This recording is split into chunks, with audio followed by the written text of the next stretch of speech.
Hello दोस्तों, आप सभी का एक नए वीडियो में स्वागत है। और दोस्तों, आज की वीडियो में हम लोग एक छोटा सा पैराग्राफ या पैसेज लिखने जा रहे हैं। तो आज का वीडियो काफी इंटरेस्टिंग और नॉलेजेबल है।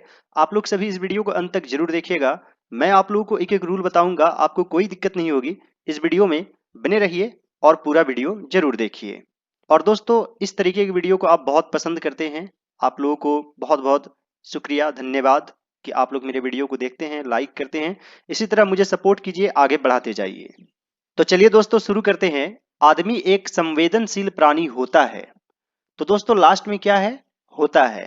और मैंने कई बार बताया है कि यदि लास्ट में होता है, रहता है, रहे, तो आप इज या आर का यूज कर सकते हैं। तो यहां पर लिखेंगे मैन इज अ, और संवेदनशील, इसके लिए लिखेंगे सेंसिटिव। और प्राणी, इसे लिखेंगे creature. Man is a sensitive creature, इसे क्रीचर पढ़ा जाता है। यदि कुछ भी गलत घटित होता है, सारा दिन बर्बाद हो जाता है। इफ एनीथिंग रॉन्ग, यानी कुछ भी गलत होता है, हैपेंस, इसे सिंपल प्रेजेंट टेंस में मानेंगे। और एनीथिंग रॉन्ग यानी कि यह अनकाउंटेबल नाउन है, गिन नहीं सकते, इसलिए यहां पर एस यूज करेंगे। इफ एनीथिंग रॉन्ग हैपेंस, सारा दिन बर्बाद हो जाता है। द होल डे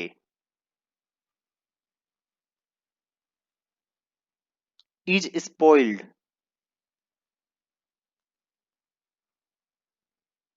यहां पर हो जाता है, यानी कि इसे आप पैसिव वॉइस में लिख सकते हैं।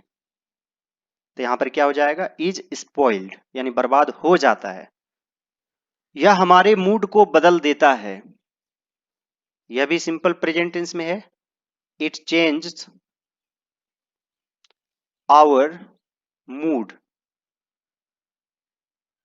और उस दिन कुछ भी अच्छा नहीं होता है। And nothing is done good on that day,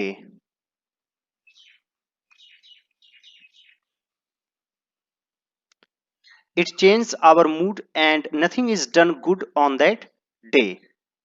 nothing is done good यानी कि कुछ भी अच्छा नहीं होता है। या आप नथिंग हैपेंस गुड भी लिख सकते हैं। एक दिन मैंने भी इसी तरह के अनुभव को रखा या फिर झेला, जैसे हैव अ नाइस डे, आपका दिन शुभ हो। हैव अ ड्रीम, तो इसका मतलब होता है सपना देखना। तो उसी तरह यहां पर हैड अ सिमिलर एक्सपीरियंस हो जाएगा। एक दिन मैंने भी, one day I also had, यानी रखा, a similar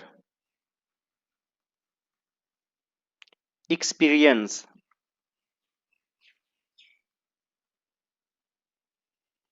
one day I also had a similar experience.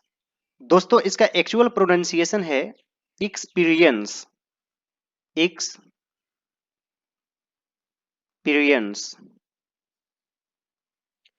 जब मैं सुबह 4 बजे पढ़ाई के लिए उठा तो पाया कि बिजली नहीं थी। जब मैं सुबह 4 बजे पढ़ाई के लिए उठा, यानी कि इसे सिंपल पास्ट टेंस में लिखेंगे, वर्ब टू यूज करेंगे। व्हेन आई गॉट अप, सुबह 4 बजे, 8 4 AM यहां पर यूज कर सकते हैं। When I got up at 4 AM, तो के लिए कोमा यूज करेंगे। तो पाया कि, यहां पर लिख देंगे आई फाउंड, यानी कि मैंने पाया कि, आई छिपा हुआ है। I found that there was no electricity,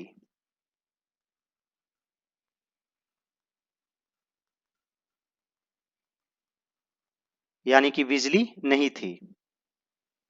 तो यहां पर सब्जेक्ट नहीं मिल रहा है कि कहां से शुरू करें, तो देयर से शुरू करेंगे। There was no electricity. मैंने पूरे 1 घंटे तक पढ़ने की योजना बनाई थी। तो इसे आप सिंपल पास्ट टेंस में बना सकते हैं और पास्ट परफेक्ट टेंस में भी बना सकते हैं, यानी कि हैड लगा सकते हैं। तो यहां पर हो जाएगा I planned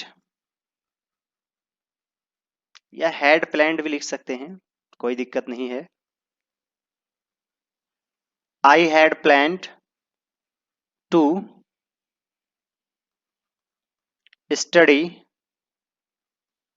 for full 1 hour, पूरे 1 घंटे तक। यहां पर तक के लिए फॉर यूज करेंगे।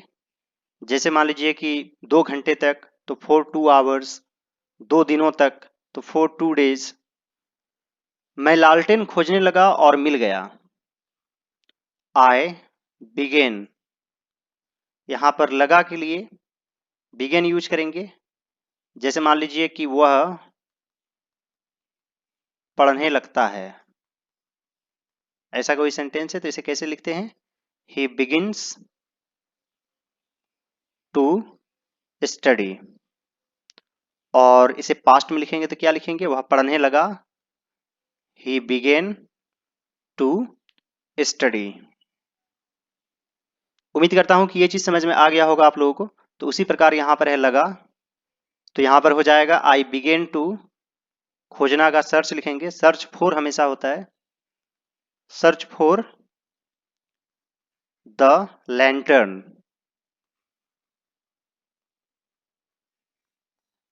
और मिल गया, एंड गॉट इट। लेकिन इसमें केरोसिन ही नहीं थी, बट इसमें यानी कि इसके पास, it had no kerosene in it, यानी इसके अंदर, but it had no kerosene in it. मेरा मूड ऑफ हो गया, माई मूड वॉज ऑफ।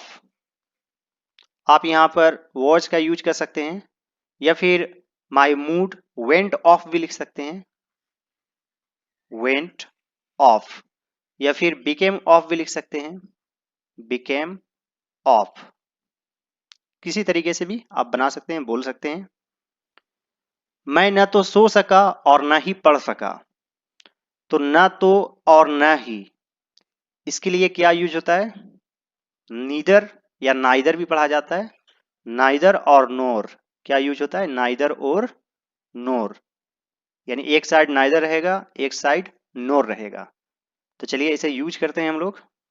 मैं न तो सो सका और न ही पढ़ सका, तो यहां पर हो जाएगा आई, और यहां पर सका है तो कैन का पास्ट फॉर्म यूज करेंगे, कुड, आई कुड, फिर लिखेंगे neither sleep nor study. I could neither sleep nor study. यहां तक कि वाटर सप्लाई भी नहीं था, यहां तक की के लिए इवन यूज करेंगे। Even there was no water supply, even there was no water supply. इन सभी चीजों की वजह से मुझे कॉलेज के लिए देर हो रही थी। तो यहां पर हो रही थी, जैसे वह पढ़ रहा था, ही वॉज रीडिंग, तो देर हो रही थी, यानी मुझे आई वॉज गेटिंग लेट। इन सभी चीजों की वजह से, because of all this I was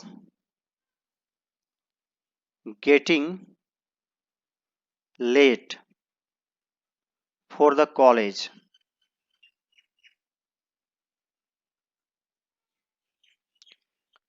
मैं कॉलेज देर से पहुंचा और मुझे अपने शिक्षक से डांट मिली। तो यहां पर है पहुंचा, यानी कि simple past tense.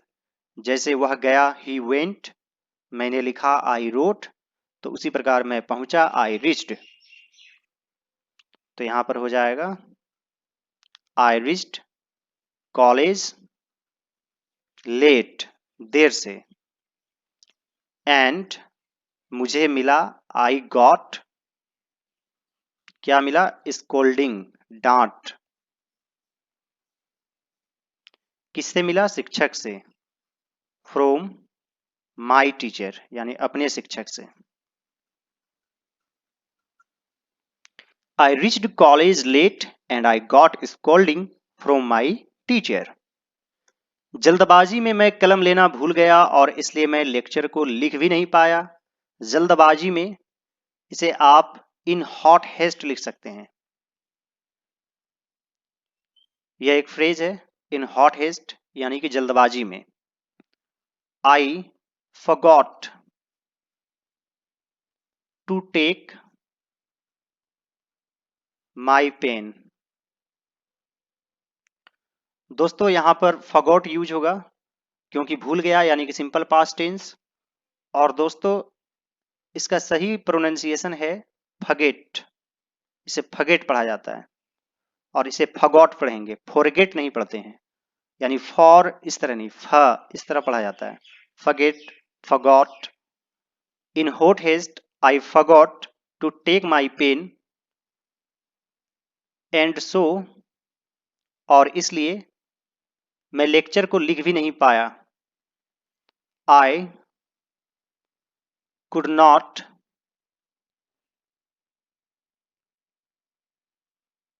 Right down या फिर नोट डाउन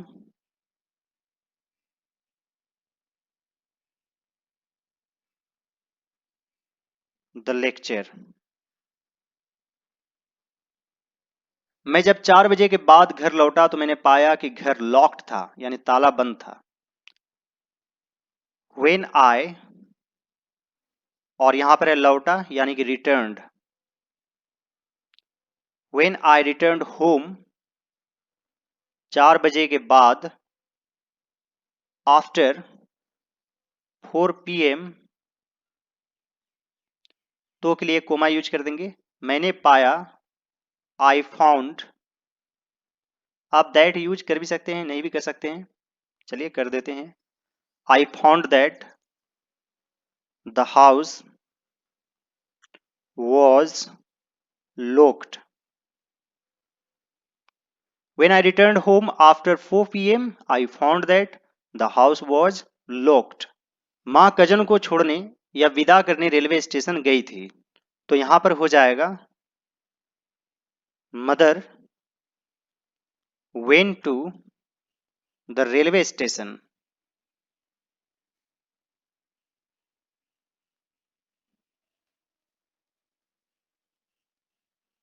विदा करना का होता है to see off. To see my cousin off.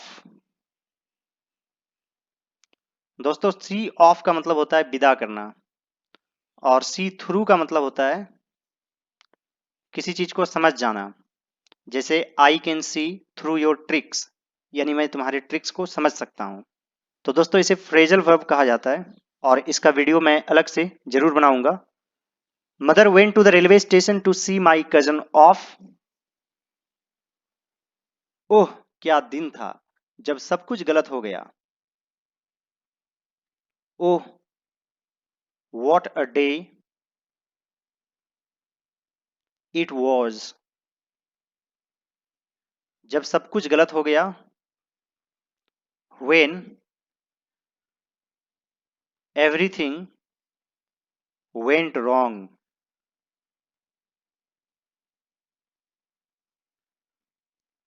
Oh what a day it was when everything went wrong. उम्मीद करता हूं दोस्तों कि आज का वीडियो आप लोगों को अच्छा लगा होगा और इसी तरह से मैंने और भी वीडियोस बनाए हैं, तो सभी वीडियोज को जरूर देखिए। आपको एंड स्क्रीन के रूप में दिखाई दे रहा होगा। यदि आप शुरू से टेंस सीखना चाहते हैं तो टेंस के प्लेलिस्ट में जाइए और बिल्कुल जीरो लेवल से इंग्लिश सीखना चाहते हैं तो लेसन 1 से जरूर देखेंगे। और इसी तरह से ट्रांसलेशन की प्रैक्टिस करना चाहते हैं तो ट्रांसलेशन के प्रैक्टिस सेट में जरूर जाएंगे। और दोस्तों मैंने एक प्लेलिस्ट बनाया है मॉडर्न कॉम्पिटिटिव इंग्लिश का, तो उसके लिए भी वीडियो मैं बनाऊंगा, तो आप लोग इंतजार कीजिए और मेरे चैनल को जरूर सब्सक्राइब कीजिए। यहां पर आपको हर तरीके से जानकारी मिलेगी। All right dear students and friends, thanks for watching, have a great day, enjoy yourself.